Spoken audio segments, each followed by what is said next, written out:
Assalamualaikum warahmatullahi wabarakatuh. Perkenalkan, nama saya Taufik, NIM 2011-317. Saya akan menjelaskan isi kerangka konseptual IFRS. Kerangka konseptual IFRS yang pertama mengidentifikasikan tujuan laporan keuangan. Yang kedua mengidentifikasi karakteristik kualitatif yang membuat informasi dalam laporan keuangan berguna. Yang ketiga, mendefinisikan unsur-unsur dasar laporan keuangan dan konsep-konsep untuk mengakui dan mengukur mereka dalam laporan keuangan. Yang keempat, menyediakan konsep pemeliharaan modal. Adapun tujuan umum laporan keuangan. Tujuan umum laporan keuangan entitas bisnis, baik dalam sektor publik atau swasta. Laporan keuangan setidaknya setiap tahun untuk memenuhi kebutuhan informasi umum dari berbagai pengguna di luar entitas. Oleh karena itu, kerangka ini tidak selalu berlaku untuk tujuan khusus laporan keuangan seperti laporan kepada aparat pajak, laporan kepada badan pengawas pemerintah, prospektus untuk penawaran sekuritas, dan laporan untuk kombinasi bisnis. Ada yang ketiga, pengguna dan kebutuhan informasi.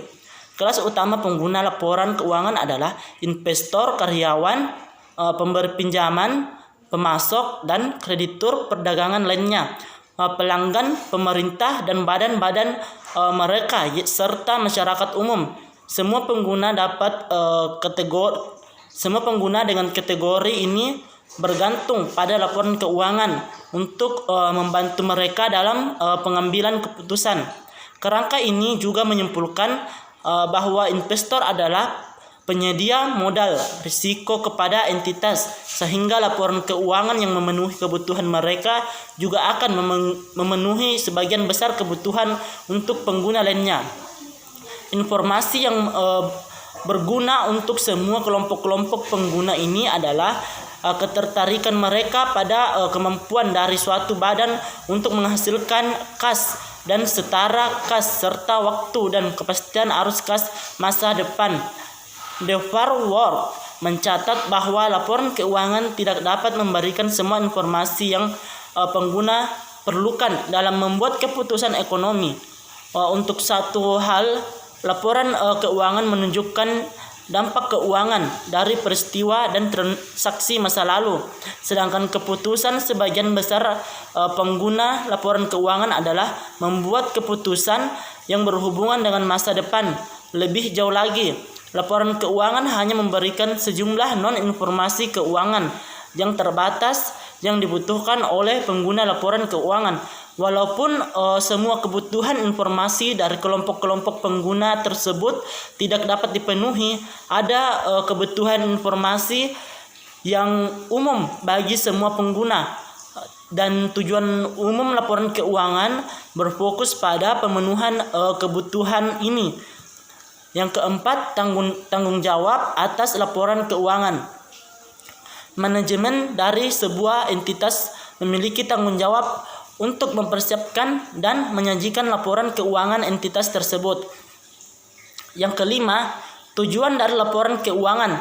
Tujuan laporan keuangan adalah untuk memberikan informasi tentang posisi keuangan, kinerja, dan perubahan posisi keuangan suatu entitas yang berguna untuk berbagai pengguna dalam membuat keputusan ekonomi. Yang keenam, posisi keuangan. Posisi keuangan suatu entitas dipengaruhi oleh kontrol sumber daya ekonomi, struktur keuangan dengan likuiditas dan solvabilitas, dan kapasitas untuk beradaptasi dengan perubahan dengan lingkungan di mana ia beroperasi. Neraca menyajikan informasi semacam ini. Yang ketujuh, kinerja. Kinerja adalah kemampuan dari suatu badan untuk memperoleh keuntungan dari sumber daya yang telah diinvestasikan ke dalamnya. Informasi tentang jumlah dan variabilitas laba membantu dalam memprediksi arus kas masa depan dari entitas yang ada dalam perkiraan sumber daya dan potensi tambahan arus kas. dari sumber daya tambahan yang dapat diinvestasikan dalam entitas. Kerangka ini menyatakan bahwa informasi tentang kinerja terutama diberikan dalam laporan laba rugi. IAS 1 menambahkan keempat dasar laporan keuangan, pernyataan yang menunjukkan perubahan ekuitas. Yang kedelapan, perubahan dalam posisi keuangan. Pengguna laporan keuangan mencari informasi tentang investasi, pembiayaan, dan aktivitas operasi, bahwa suatu entitas telah beroperasi selama periode pelaporan. Informasi ini membantu dalam menilai seberapa baik entitas maupun menghasilkan kas dan setara kas, dan bagaimana pengguna arus kas tersebut. Pernyataan arus kas memberikan informasi seperti ini. Tambahan catatan dan jadwal. Laporan keuangan juga berisi catatan dan jadwal tambahan informasi lain, bahwa yang pertama menjelaskan item dalam neraca dan laporan pendapatan. Yang kedua, menggunakan risiko dan ketidakpastian yang mempengaruhi entitas. Yang ketiga, menjelaskan kewajiban setiap sumber daya dan tidak diakui dalam neraca. Yang kesembilan, asumsi yang mendasari. Kerangka ini menetapkan asumsi-asumsi yang mendasari laporan keuangan, seperti basis akrual, transaksi dan peristiwa lain diakui ketika mereka terjadi, bukan pada saat kas atau yang ekuivalen dengan kas diterima atau dibayar, dan mereka dilaporkan dalam laporan keuangan periode yang terkait. Selanjutnya, going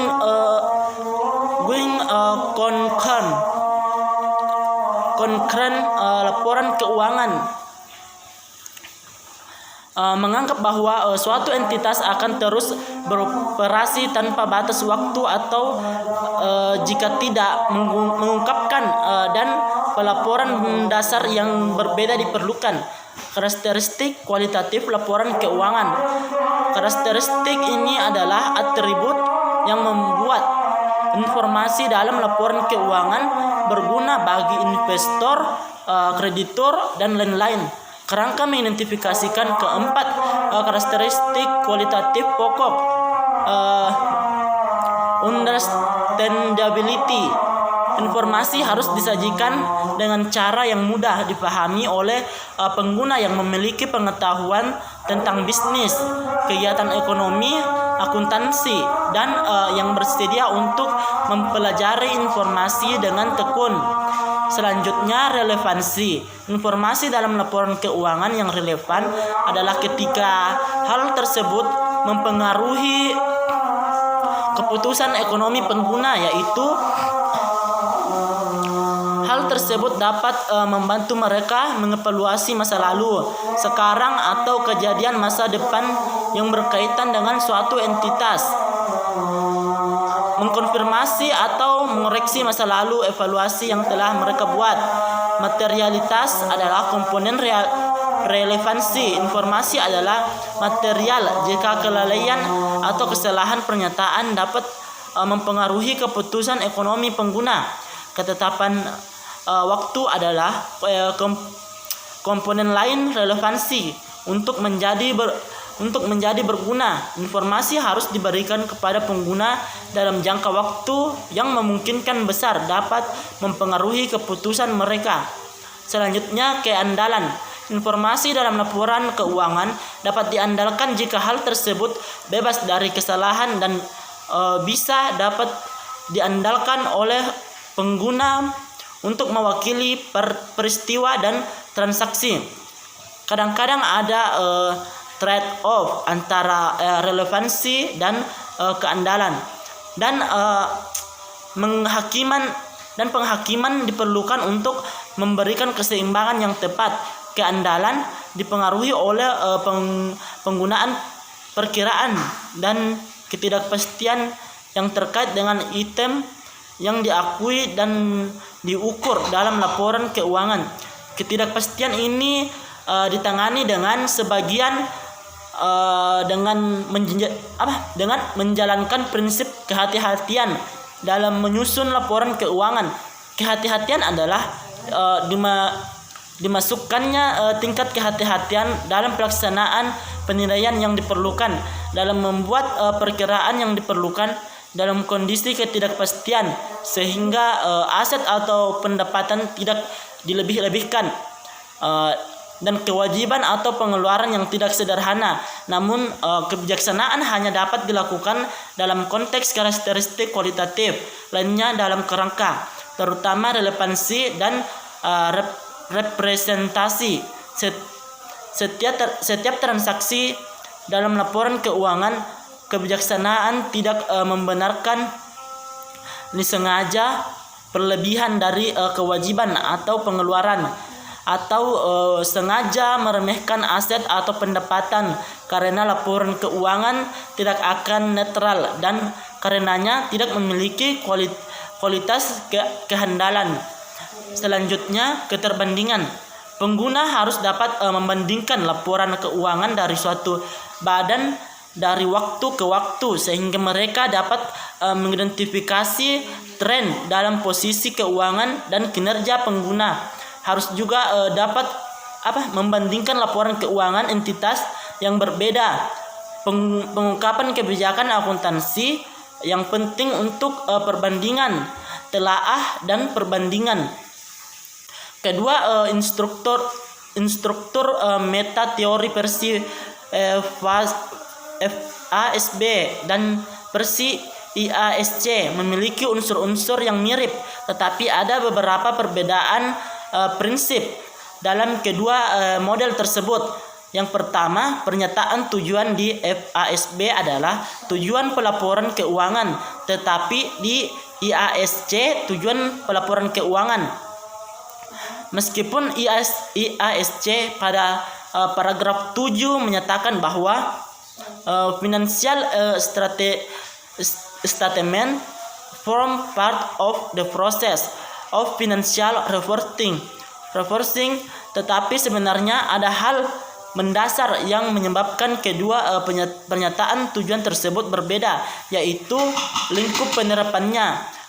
Lingkup penerapan FASB adalah di Amerika Serikat yang tentu saja mempertimbangkan karakteristik lingkungan, sedangkan lingkungan penerapan IASC adalah internasional, sehingga karakteristik lingkungan lokal atau negara menjadi tidak relevan. Ketiadaan konteks karakteristik lingkungan inilah yang barangkali menyebabkan IASC menggunakan pernyataan tujuan laporan keuangan, karena pelaporan keuangan mengandung konteks lingkungan. Kedua, fokus utama tujuan pelaporan keuangan dalam FASB. Fokus utama adalah investor dan kreditor. Hal ini disebabkan investor dan kreditor adalah pengguna mayoritas dan pelaku utama di pasar modal Amerika yang sangat berkembang pesat. Sementara di IASC, target pemakai dinyatakan secara umum tidak fokus pada kelompok tertentu. Hal ini disebabkan karena harus mempertimbangkan karakteristik pelaku utama di berbagai negara dengan tingkatan pertumbuhan ekonomi yang berbeda, tingkatan kecanggihan pasar keuangan yang juga berbeda, sehingga dinyatakan secara umum. Ketiga, asumsi yang mendasari penyusunan laporan keuangan, underlying assumption, paragraf 22 sampai 23, dan konsep modal dan konsep mempertahankan modal. Secara eksplisit dinyatakan dalam IASC, tetapi FASB tidak menyajikan kedua komponen tersebut sebagai komponen konsep yang terpisah, karena kedua hal tersebut merupakan konsep dasar yang digunakan oleh FASB dalam penjelasan argumen dan penalaran yang menyertai setiap komponen konsep. Sekian penjelasan dari saya, kurang lebihnya mohon dimaafkan. Billahi fisabilillah haq fastabiqul khairat. Assalamualaikum warahmatullahi wabarakatuh.